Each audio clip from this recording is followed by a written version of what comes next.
বিসমিল্লাহির রহমানির রহিম। আসসালামু আলাইকুম রহমতুল্লাহি ওবারাকাতুহু। সম্মানিত দর্শক শ্রোতা এবং আমার শুভাকাঙ্ক্ষীবৃন্দ, সকলকেই শুভেচ্ছা। আজকে আমি যে আলোচনা নিয়ে এসেছি সেটা হচ্ছে দেশনেত্রী বেগম খালেদা জিয়া ভার্সেস দেশরত্ন শেখ হাসিনা। এই দুইজন ব্যক্তির সামান্য কিছু, একদম সামান্য, তাদের যে নৈতিকতা নিয়ে আলোচনা করব। আজকে কয়েকদিন যাবৎ দেখতে পাচ্ছি বাংলাদেশ আওয়ামী লীগের, সারা দেশে তো বাংলাদেশ আওয়ামী লীগ নেই, শুধুমাত্র গোপালগঞ্জের আওয়ামী লীগের নেতা নেত্রীরা শপথ করেছেন যে তারা শেখ হাসিনাকে ফিরিয়ে আনবেন। শেখ হাসিনাকে ফিরিয়ে আপনাদের আনতে হবে না, শেখ হাসিনাকে ফিরিয়ে এ দেশের জনগণই আনবে। কেন আনবে? আমি একটা বিষয় বুঝি না। বাংলাদেশ না, পৃথিবীর মধ্যে যদি একটা নির্লজ্জ বেহায়া একটা দল থাকে সেটার নাম আওয়ামী লীগ। আর তাদের নেত্রী, যার মধ্যে কোনো নীতি নাই, নৈতিকতা নাই, সততা নাই, নিষ্ঠা নাই, একজন কর্কশ রাক্ষসী এক মহিলার নাম শেখ হাসিনা। বলে এই কথা কেন বললেন? আমি আজকে বেশি না, তার 3টা উদাহরণ দেব। 1981 সালে যখন তৎকালীন প্রেসিডেন্ট জিয়াউর রহমানকে মেরে ফেলল চট্টগ্রামের সার্কিট হাউসে, তখন একজন নববধূ খালেদা জিয়া সে রাজনীতির মাঠে চলে আসেন। অথচ সেই সময় খালেদা জিয়া এবং শেখ হাসিনা দুইজন নেত্রী দুজনেই স্বৈরাচারী এরশাদ বিরোধী আন্দোলনের সাথে সম্পৃক্ত ছিলেন এবং নেতৃত্ব দিয়েছেন। আজকে খালেদা জিয়া হওয়ার পিছনে তার যে গুরুত্বপূর্ণ কাজ, তার যে ভূমিকা, কেন জনগণ তাকে এত ভালোবাসে? 1986 সালের তৎকালীন এরশাদের পাতানো নির্বাচনে এই শেখ হাসিনা ঘোষণা করেছিল যে যারা এরশাদের নেতৃত্বে, এরশাদের অধীনে যারা নির্বাচনে যাবেন তারা বিশ্ববেঈমান, বিশ্ববেহায়া, তারা দেশের বিপক্ষের লোক। এবং খালেদা জিয়ারও একই ঘোষণা করলেন। অথচ সেই শেখ হাসিনা, নির্লজ্জ বেহায়া শেখ হাসিনা, সে কী করেছিল আমরা সবাই জানি।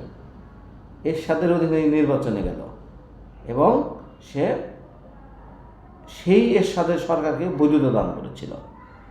অথচ সেদিন বেগম খালেদা জিয়া একজন নববধূ, কিন্তু তার মুখের জবান আর কাজ একজন রাজনৈতিক ব্যক্তির কাজ এরকমই হওয়া উচিত। সে কিন্তু এরশাদের অধীনে নির্বাচনে যায় নাই, সে আন্দোলন চালিয়ে গেছে। ফলশ্রুতিতে 1990 সালে যখন স্বৈরাচারী এরশাদ পদত্যাগ করলো, তখন সেই নির্বাচনে এই বাংলার মানুষ, জনগণ শেখ হাসিনাকে বেছে না নিয়ে খালেদা জিয়ারকে বেছে নিয়েছে। 2 নম্বর ঘটনা 1/11-এর সময়। 1/11-এর সময় দুই নেত্রীকেই তৎকালীন ফখরুদ্দিন মঈনুদ্দিনের সরকার বিদেশে যাওয়ার জন্য চাপ প্রয়োগ করেছিল এবং খালেদা জিয়াকে তার ছেলেদেরকে ধরে তাদেরকে রিমান্ডে নিয়ে তার মেরুদণ্ড ভেঙে দিয়েছে, তাদের চিৎকারের শব্দ শুনিয়েছিল যে আপনি বিদেশে চলে যান।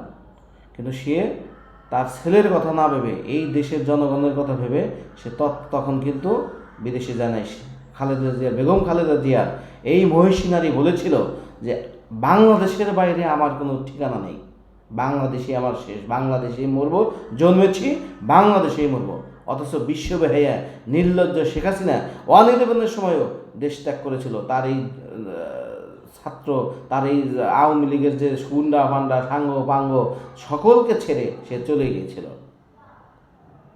আর বর্তমান আপনারা জানেন, আমরা সকলেই জানি, 2018 সালের থেকে মিথ্যা একটি ভিত্তিহীন মামলায় সে দীর্ঘ 6 বছর কারাবরণ করেছেন, কিন্তু এই দেশকে ছেড়ে যায় নাই। এই সময় তার সন্তান মারা গিয়েছে, তারপরেও তার আর এক সন্তান আসছে, সে নিজেও মৃত্যুর সাথে পাঞ্জা ধরেছেন, যায় নাই। আর এই শেখ হাসিনা কী কাজ করলো? সে যুদ্ধের ময়দানে সকলকে ঠেলে দিয়ে উস্কানি দিয়ে তো আর যা যা কিছু আছে তাই নিয়ে তোমরা ঝাঁপিয়ে পড়ো, তোমরা প্রতিরোধ গড়ে তোলো, এই কথা বলে সকল কর্মী বাহিনীকে মাঠে নামা দিয়ে এই নির্লজ্জ মহিলা কী করলো, সে ভারতে পালিয়ে গেল। এই হচ্ছে আপনাদের নেত্রীর নীতি নৈতিকতা। আর অথচ এইরকম একজন নীতির নেতৃত্বে আপনারা করেন।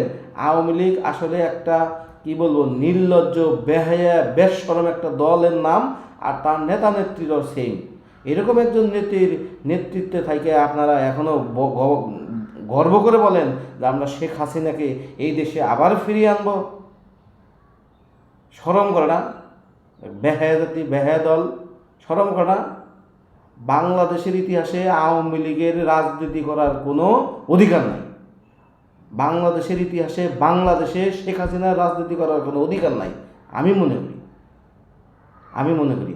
সুতরাং আওয়ামী লীগের এখনও যারা সাঙ্গপাঙ্গ যারা আছেন তাদেরকে বলবো, দেশকে স্থিতিশীল করবেন না, অন্য দেশকে উস্কানি দিবেন না, এখনও ঠান্ডা হয়ে যান অনুগ্রহ করে। না এই যে ছাত্র জনতা ওই দিন শেখ হাসিনাকে থাকলে গণদোলাই দিত, এই অচিরেই ছাত্র জনতা আপনাদেরকেও গণদোলাই দিবে যদি আপনারা শুধরে না যান, সাবধান না হন।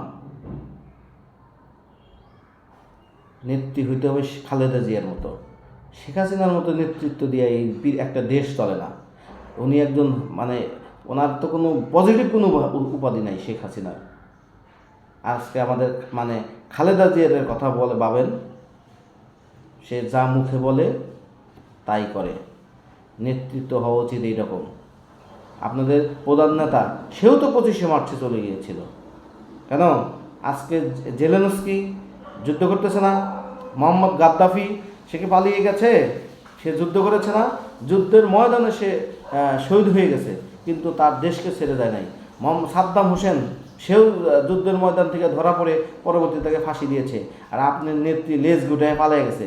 এতই তার সাহস, এতই তার দেশপ্রেম, এতই তার জনগণের প্রতি প্রেম, তার দলের কর্মীর প্রতি প্রেম, এইটাই এর নাম কর্মীর প্রতি ভালোবাসা। কর্মীকে যুদ্ধের ময়দানে ছেড়ে দিয়ে, হিংস্র বাঘের মুখে ছেড়ে দিয়ে সে পালিয়ে যায়। আর তার নেতৃত্ব নেওয়ার জন্য তার জন্য এত গর্ব, এত অহংকার। নেতা যদি হতে হয় খালেদা জিয়ার মতো নেতা হতে হবে। সে কখনো যুদ্ধের ময়দান থেকে ছেড়ে পালায়নি।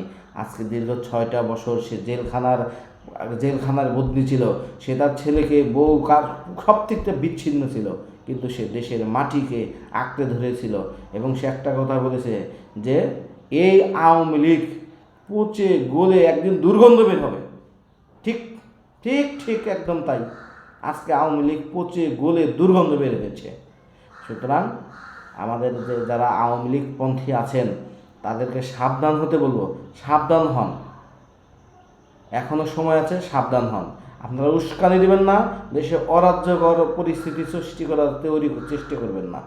দেশ সুন্দর আছে, শেখ হাসিনাবিহীন দেশ সবচেয়ে ভালো আছে, এখন সবচেয়ে ভালো আছে। ধন্যবাদ সকলে। আমার আলোচনায় যদি কেউ ক্ষুব্ধ হয়ে থাকেন, কষ্ট পেয়ে থাকেন, ক্ষমা সুন্দর দৃষ্টিতে দেখবেন। এটা সত্য কথাটা বলা প্রয়োজন ছিল, কারণ এই কথাগুলো না বললে গেলে আমার মনের ভিতরে কেমন জানি খুটখুট করতেছিল এই 3-4 দিন ধরে, যে কথাগুলো বলা উচিত। এই জন্য আমার মনের আবেগটা বললাম। সব শেষে বলতে চাই, আপনারা আমার চ্যানেলটাকে অনেকে আমার ভিডিওটা দেখেন, আমি দেখতেছি অনেকে আমার ভিডিওগুলো দেখতেছেন, এই জন্য আপনাদেরকে সকলকেই ধন্যবাদ। এবং আমার চ্যানেলটার সাথে সাথে সাবস্ক্রাইব করবেন, এটা আমার অনুরোধ। আসসালামু আলাইকুম ওয়া রাহমাতুল্লাহি ওয়া বারাকাতুহু।